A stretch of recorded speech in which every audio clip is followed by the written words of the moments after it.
Welcome back to the 80s at the Fixed Ops Roundtable. Elizabeth Martin is with us. She is the Service BDC Manager at Scott Clark Toyota, Honda, and Nissan in North Carolina. Great friend of the Fixed Ops Roundtable community. Elizabeth, welcome back to the event. Hi, thanks for having me back. Well, I got to say this. Congratulations to you on many levels. First on the roundtable, you've been with us now for a number of years on a lot of panels. You've worked with and had a great mentor, and still have a great mentor in Sarah Van Tyne. When you worked together at Scott Clark, and I know you still work together with her in her new capacity. And congratulations to you. You have a growing family, great success, and you got it all together there, Elizabeth, from those of us watching from the outside looking in. So, congratulations to you. Thank you. So, if you don't mind, this is the first time we've done an interview like this, where I get to ask you a couple questions. So, if you don't mind, tell us, Elizabeth, how did you get into the car industry? Was that intentional, or did you kind of, fall into it like most of us did, somewhere along the way? So it's definitely not intentional. So my husband actually worked in the automotive industry, and he was working at Scott Clark, and I needed a job like most people. And I really didn't know what I wanted to do. I kind of wanted to get into human resources, but I was kind of interested in like the customer service side and automotive. So he told me about the service BDC where that Sarah was running. She had created it, and I talked to her a little bit, and thought maybe I would just give it a shot. I didn't plan to stay there very long. I even told Sarah that I'm like, hey, I'm just needing a job. I don't plan to stay here very long. And 7 years later, still here. I love it. Wow. So when you initially came in, you worked as a BDC agent, or what was that exactly? So I came in as a BDC rep. So I actually started out in the call center, and I was actually talking to customers, and I still do it. But my main job was setting up service appointments, calling customers, even get them back in for service, things of that nature. And then I eventually became a team lead, and then worked my way up to being the BDC manager. I have a lot of respect for you because there's a lot of men and women in automotive, but they're not all in retail. And Elizabeth, as you know, working in retail is a whole different type of thing. Yeah. So a lot of respect for you and your time there at Scott Clark. So if you had to think about it for a moment, and I know you're running the BDC now, what would you say is what's been your biggest accomplishment, so far to date? I would say my biggest accomplishment is being able to run a BDC, becoming a manager, being able to retain my people. Because I had people that have been there for a couple years now, so I'm actually very proud of being able to retain people. Um, Another one of my biggest accomplishment is finally winning that Fixed Stop award. I've been wanting that for so long, and I finally won it. So that's one of my biggest accomplishments to date. But mainly, I'm really proud of like all the things I've done so far, and being able to find top talent people and keep them there, and doing what I can to help them feel comfortable and want to stay there. And I see you speaking, at a lot of conferences now. It's not uncommon, to see a headline of that Elizabeth Martin is speaking here or there. So, great job to you in all that you do there. What would you say if there's something that we don't know about you? Um, what would you want to share with the audience? Something that we don't know about Elizabeth Martin. So it's a little bit personal, but I'm actually hard of hearing. I have bilateral cochlear implant, so but I've been, being able to keep doing what I'm doing. I've not let my hearing impairment obviously stop me from doing what I've been wanting to do. Because I've always told myself that the only thing that I can't do is hear like a normal person. So I just did whatever I wanted to do. I just set my mind to it, and I just took off with it. Wow. So, initially did you think that would be something that might hold you back, especially being, in this type of career in the BDC, communicating with customers and so on? No, I mean I was a little bit nervous at first being on the Okay.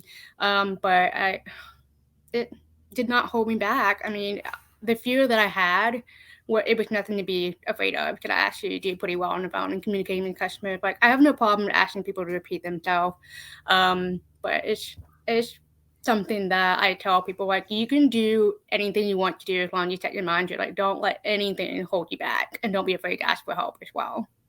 What about, I gotta ask you this, what about encouragement to other women who are thinking about maybe, getting a career in retail automotive? What advice, Elizabeth, would you have to someone such as yourself, a young woman thinking of maybe getting into retail? Because it's a lot different now than it was many years ago.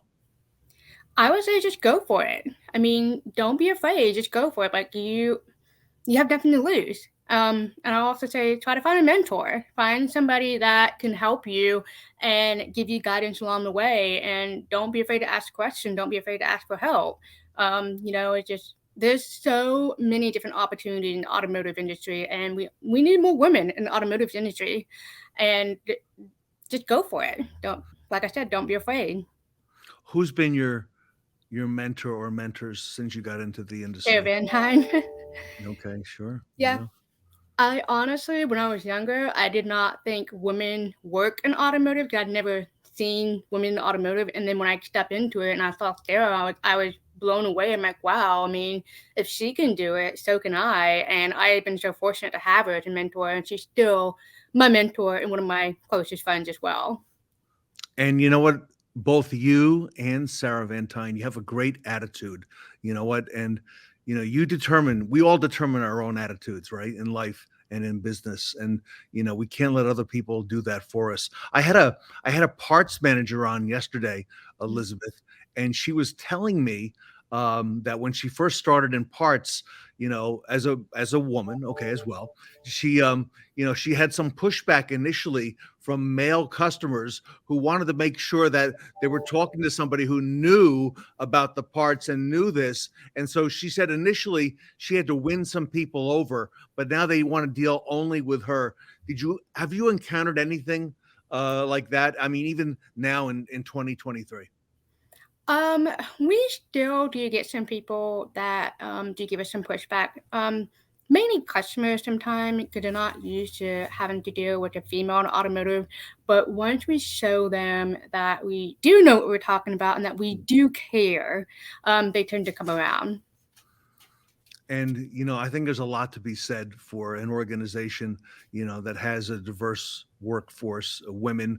Uh, most decisions are made by the women, okay, Yes. in life and in business. And I think, it speaks volumes if a dealership does not have women. Okay, I think there's a message there, right, to the customer. Um, I know you have goals, Elizabeth Martin. What would you say? What's your biggest goal this year? What do you have ahead of you? So my biggest goal right now is I want to be able to beat last year's numbers as far as like call volume and setting appointment for the BDC. Right now, that's my main goal. I want to be able to have more success and be able to be month over month, year over year. I want to show that um, no, we can do it. That's my biggest goal. Is to Do you aim for the see sky and just keep going up. things have changed in the market and the economy in the last a year ago, or a year and a half ago? Selling cars Yeah. was not too hard, right? We didn't have inventory, vehicles being sold at the MSRP or above, right? People waiting for vehicles. And now it's a different environment. Interest rates have gone up. And would you say there's more interest on the service side and fixed operations, from what you're seeing, at the dealer level there? So I would I would say there's more on the service side. Yeah. Mhm. Okay. All right. And I would imagine, so you're running a service BDC. Give us an overview. Like, how does that look? How many agents are working for you? Are they all centralized, or are they in the three different locations? How does that work? So I have about 15 to 16 reps right now. They're all full time. I have one part time, and we are centralized. We're housed under Scott Clark Toyota, but we also do Scott Clark Honda and Nissan as well. And we're service BDC. our main job is setting up appointments, setting up the right expectation, making sure the customer have a great experience all around from the time they get on the phone to off the phone to when they come into the service drive. We want to make sure that everyone has a great experience. We try to make things as smooth as possible, not only for the customer but also for the service advisor, because we want to make sure we're all on the same page as well. As far it could be something like setting up an appointment for a recall, making sure that part will be here for the appointment, telling them the time frames, what to expect, other things that we may reach out to them like decline services. Advisors will recommend stuff, and we call them like, hey, we realize you may have not had enough time, and this is important. It could be something that could help prolong the life of the vehicle. What would be a good day and time for you to come back in? What can we do to get you to come back into the service department?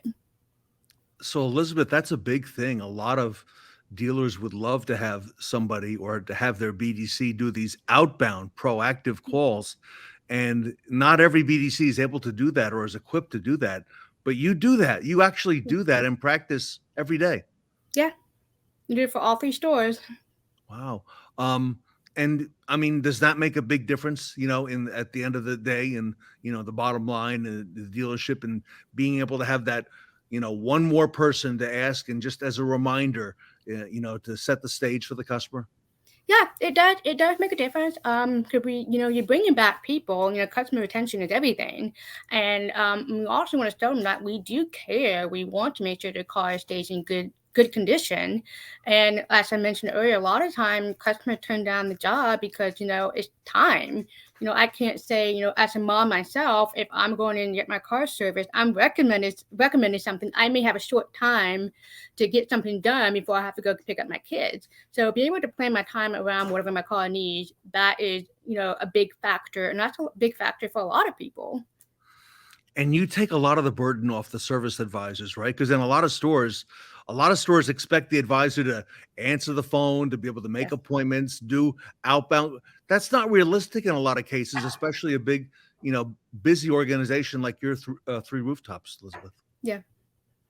All right. So, okay, audience watching today, um, Elizabeth Martin, everybody running the service BDC at Scott Clark Toyota, Honda, and Nissan.